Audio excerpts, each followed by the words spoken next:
पूजा के लिए संघर्ष करने पड़ रहे हैं। देश की राजधानी दिल्ली में आप बताइए कि छठ पूजा पे प्रतिबंध लगाया जा रहा है कि आप यमुना किनारे नहीं कर सकते। क्यों नहीं कर सकते भाई? हाँ, बकरीद पे आपने ये सरकारें चाहे कोई भी हो, बकरीद पे तो प्रतिबंध नहीं लगाती। इतने बकरे कटते हैं, खून की नदियाँ बह जाती है, सब जो है वो यमुना जी में जाके दूषित होता है। और यहाँ तो छठ पूजा में तो पूजा आराधना की जाती है, वहाँ पे तो प्रदूषित नहीं बल्कि सफाई होती है।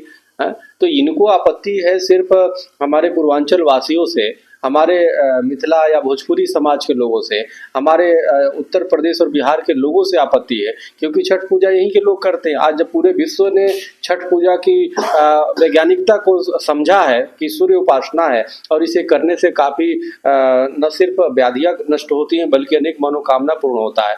उन परिस्थितियों में देश की राजधानी दिल्ली में प्रतिबंध लगाया जा रहा है। और जब हमारे छठ पूजा संघर्ष समिति के लोग जाते हैं, मिलते हैं और बात करते हैं कि भाई इस पर प्रतिबंध न लगाया जाए, तो जो सरकारें हैं, चाहे वो केंद्र में बीजेपी की सरकार हो चाहे आम आदमी पार्टी की सरकार है, दोनों आपस में फुटबॉल खेलते हैं, 20-20 खेलते हैं। वो उन पे टालता है।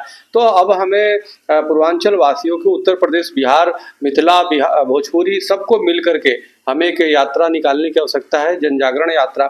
और पूरे और हिंदुओं के हर घर पे जाना है, तो दिल्ली वासियों के पास जाना है और ये न्याय की गुहार करना है, क्योंकि यह पूर्वांचल वासियों के साथ सबसे बड़ा न्याय है, धार्मिक अन्याय है। ये तो जब मुगल थे तब प्रतिबंध लगता था, जजिया कर लगता था।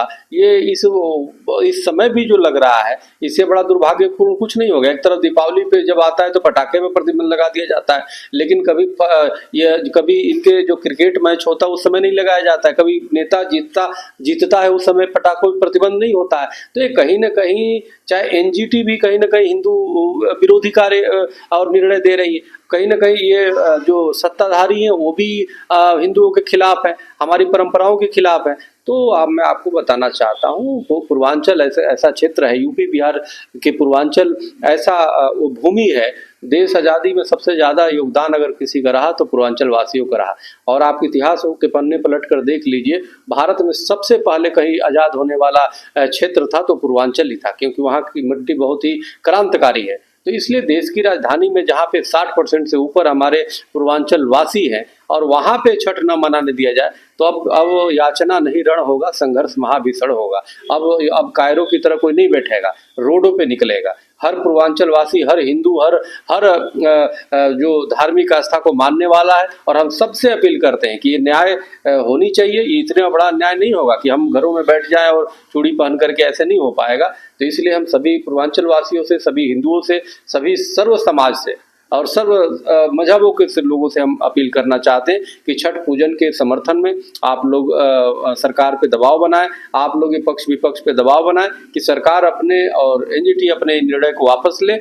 और हमें तो किसी भी कीमत पे यमुना जी के घाट पे ही करने हैं, क्योंकि नदियों की परंपरा है हमारे यहाँ। जब मजबूरी है या किसी कारणवश या घर में कोई ऐसी वो है तो लोग अपने छतों पे, घरों में कर लेते हैं, तो वो एक मजबूरी बस। लेकिन यमुना जी है ही हमारे यहाँ, तो एक तो आप लोग सरकारें दूषित करके रखी हुई, स्वच्छता के लिए उन्होंने चलाया था, स्वच्छ हुआ नहीं, और दूसरे आप उसकी खुंदक पूर्वांचल वासियों पे निकाल रहे हैं। तो ये अन्याय नहीं होगा। बहुत जल्दी पूरे दिल्ली प्रदेश। मैं अरुण पंजियार, छठ पूजा संघर्ष समिति दिल्ली प्रदेश का अध्यक्ष हूँ। और पिछले कई वर्षों से जो जमुना नदी के अंदर जो छठ पूजा पर रोक लगा रखा है, इसके लिए हम लोग लगातार संघर्ष कर रहे हैं और रोक हटनी चाहिए। इसी संदर्भ में आज मैं चक्रपाणी महाराज जी के पास आया था, इनका समर्थन लेने के लिए। इनका पूर्ण समर्थन है और पूरे दिल्ली वालों को आह्वान भी किए हैं कि सभी आदमी इकट्ठा हों और ये जमुना में जो रोक लगा रखा है, हमारे धार्मिक आस्था पर जो ये कठोराघात है उसको हटा करके इस पर बैन हटाया जाए और इस बार छठ पूजा दिल्ली में जमुना नदी में मनाया जाए। हम लोग इस बार जमुना में छठ मनाएंगे। रमेश तिवारी जी के साथ और भी साथियों के साथ स्वामी चक्रपाणी जी महाराज जी के यहाँ है। इन्होंने अपना जो छठ पूजा पे जमुना किनारे छठ करने पे जो बैन लगाई हुई है सरकारों ने, इस पे इन्होंने हम लोगों को आज अपना समर्थन दिया और बहुत जल्द ही उन्होंने एक धार्मिक न्याय यात्रा निकालने के लिए कहा है, जिसपे सारी छठ पूजा समितियां काम करेंगी। और उन्होंने नारा भी दिया है उन्होंने कि याचना नहीं अब रण होगा, संघर्ष बड़ा भीषण होगा। सारी समितियों को उन्होंने आह्वान किया है कि सब लोग आए एक साथ और ये जो धार्मिक अन्याय हो रहा है पूर्वांचल वासियों के साथ, इसके लिए सब लोग एक साथ मिलकर काम करें। स्वामी जी का पूरा समर्थन और आशीर्वाद छठ समितियों के साथ रहेगा।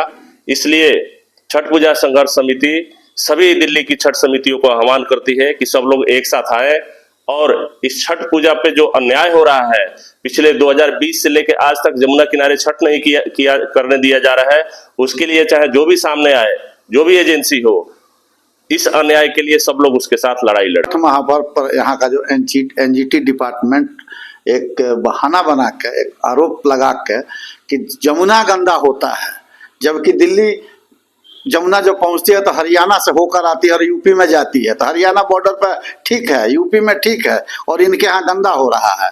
तो ये मुगलिया आदेश को इनको वापस लेना पड़ेगा। ये हम समर्थन हमको चक्रपाणी जी महाराज जी भी दिए हैं कि हम संघर्ष में आप लोग के साथ हैं। और इस बार मैं सबको आह्वान करता हूं कि इस बार छठ जमुना घाट पर होगा और जरूर होगा।